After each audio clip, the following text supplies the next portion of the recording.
Hello, greetings to my subscribers in YouTube. Okay, here's another time for our math tutorial, elementary math tutorials. Okay, so for today's lesson, our lesson is about ordering decimals. So there are two ways how to arrange or order decimals. Just like in whole numbers, the first one, we call it arranging according to descending order. Okay, so the first one is, we call it descending order. Okay, when we say descending order, descend means going down. Okay, so going down, it started with a big number to the smallest number. So big to smallest number. So that's descending.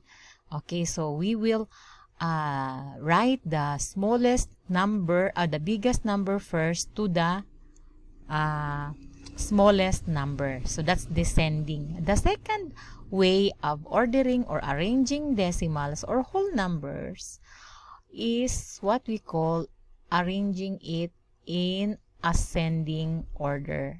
Okay, ascending. So ascend means to go up. Okay, so meaning we will start with a small number to the biggest number. So smaller to bigger number. So that is the ascending order. This one is started with the biggest number to the smallest number. So that's the two ways of ordering decimals or whole numbers. Actually, ordering whole numbers and decimals are quite the same. It happens that we are on the decimals, we are very particular with the place of the decimal points where it is placed. So let us start. For example, here I have here set of numbers like 300, and this number one example. We have here 301 thousands, and another one is 46 hundredths. Another decimal is 312 thousands, and the last decimal is 405 thousands. So we are going to arrange this one according to descending order. Descend. So descend, we will start with the biggest number. So just like in comparing decimals, we will align these decimals. So when we align this, be sure that their decimal point is aligned. 0.301 or 301 thousandths. The other one is 0.46 or 46 hundredths. The other one is 312 thousandths, and the last one is 405 thousandths. So we compare this according to the place value of its digits. So in the ones place, we have 0. All of them have 0 digit on the ones place, and then the next one is 3, 4, 3, and 4. So this one are the same. Pareho sila na meron siyang 4 sa tens place. So the next one is 6. The other one is 0. So now we can compare 6 and 0, which is bigger, 6. So we will arrange that in descending order. Start with the bigger or the biggest number. So start with 46 hundredths is greater than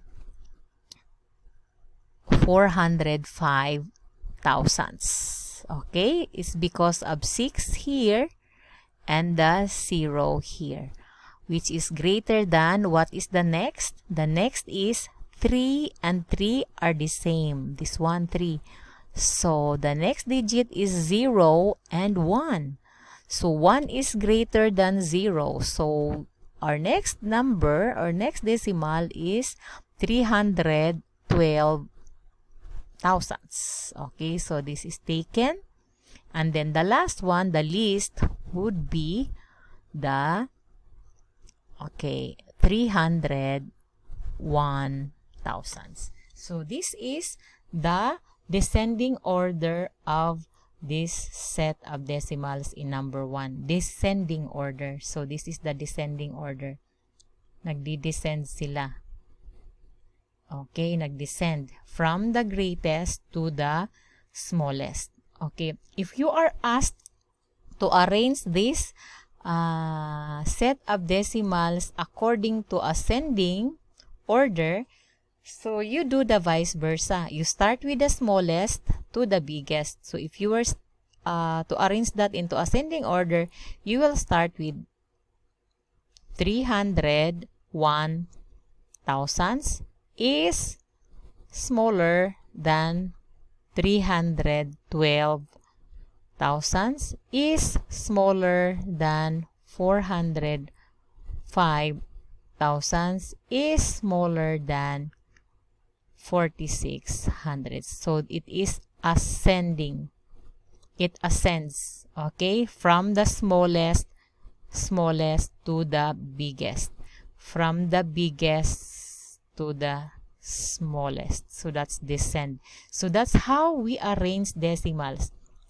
Again, so when we arrange them, see to it that you compare the digits on the left first. So the left digits here.